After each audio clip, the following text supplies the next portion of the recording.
Start of the movie, a man named Loke is seen running through an isolated tunnel. He appears to be scared and fleeing from someone.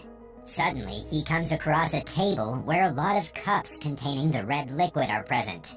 Loke picks one of them up and proceeds to drink it. But just then, a strange lady appears out of nowhere and shouts at him.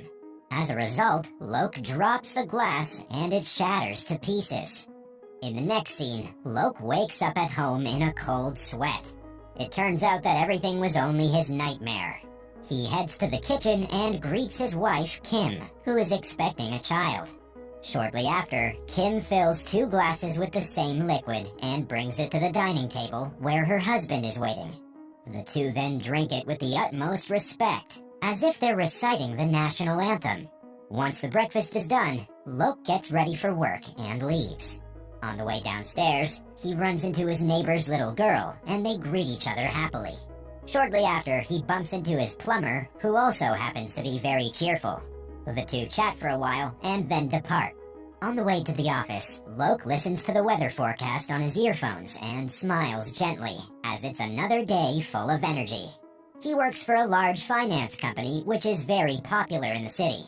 Moreover, Loke is an excellent employee, as every day he's praised by his boss for his hard work and sincerity. Before lunch, all the employees line up and drink the rose water together. They put their hands on their chest and drink the strange liquid with pride. Later in the evening, as everyone is finishing up their work, a terrified lady suddenly appears on Loke's computer. The lady warns Loke not to drink the rose water, as it's a drug that's used to alter the nervous system. Slowly, the government is trying to control the people and make them their slaves. Before ending the transmission, the lady gives her coordinates and mentions that if anyone wants to get out of this world, they should find her. Taken aback, Loke asks his colleagues if they too got the message, but none of them respond. Just then, the office time is up, and everyone leaves. A confused Loke pulls up the video again, but this time the same lady has become very different, and she is promoting the virtues of the rose water. As Loke continues to stare at the screen in disbelief, a warning sign suddenly pops up, and soon his boss confronts him from behind. It turns out that working overtime in this world is illegal. Hence, Loke is forced to get out. On his way home, Loke continuously thinks of the strange lady. He uses the coordinates given earlier by the lady, but when he reaches halfway, his phone tells him that the coordinates have disappeared. Still, Loke walks along a nearby tunnel and sees some policemen escorting a couple out. One of the cops tells Loke that the tunnel has collapsed, so he should return back. The cops then feed the couple with rose water and depart. Later at home, Kim hands Loke a glass of the rose water as usual, but this time he doesn't drink it. Instead, he pours it in the sink. At night, Loke once again has a nightmare. He's running around in a dark and desolate forest. A lady from the sky keeps calling him, and he wakes up scared. There's blood on the bedsheets, and the pictures on the walls are crooked and twisted.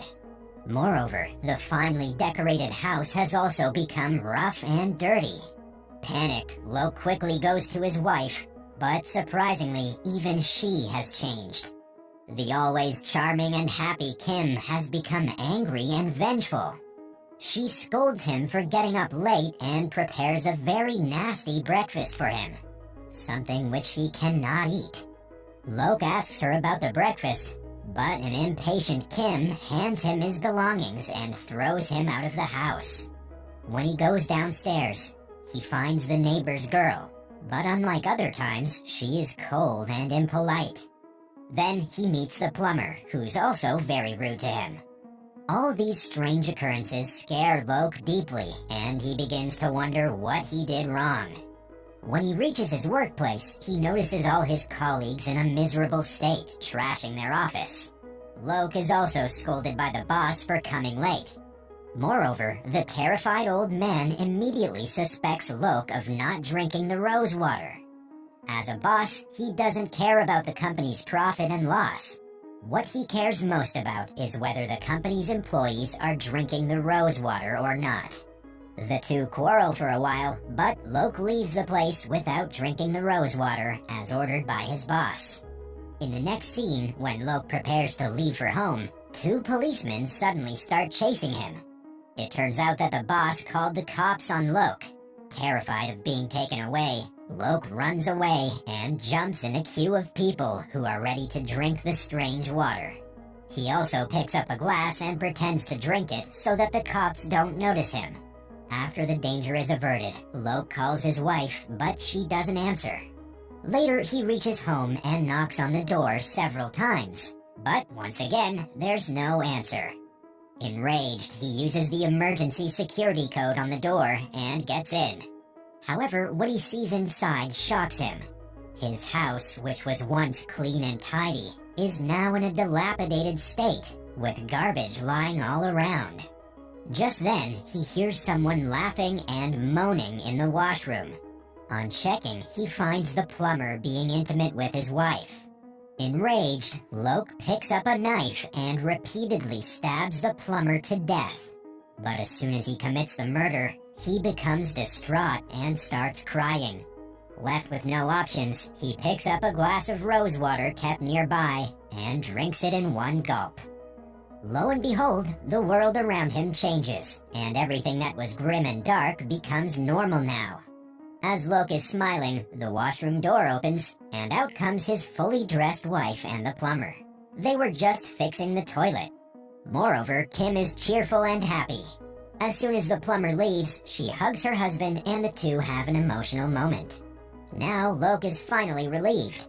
Everything seemed like a dream for him, but when he sees the advertisement on the television, a sharp pain goes through his head. Loke has flashbacks of everything that he went through that day. When he snaps out of it, a worried Kim is standing beside him with a glass of rose water. However, even this time, a confused Loke throws the glass from her hand, refusing to drink the water. He also shouts at his wife to stop drinking the water, but she seems to be unfazed. As he's trying to convince his wife to stop, he again experiences a sharp headache and falls to the ground. And in the flash of a second, the whole house turned into a grim place again. Loke forcefully tries to stop Kim from drinking the water, but she instead wrestles him to the ground and calls the police. She also grabs a knife and tries to stab him to death, but fortunately Loke escapes from the house and locks the door. Believing that the tunnel is the place where he can meet the strange lady from before, Loke rushes there. Along the way, he bumps into several people who have become resentful and angry. Suddenly, two policemen spot him and start chasing after him, but Loke manages to outrun them and hides in a corner.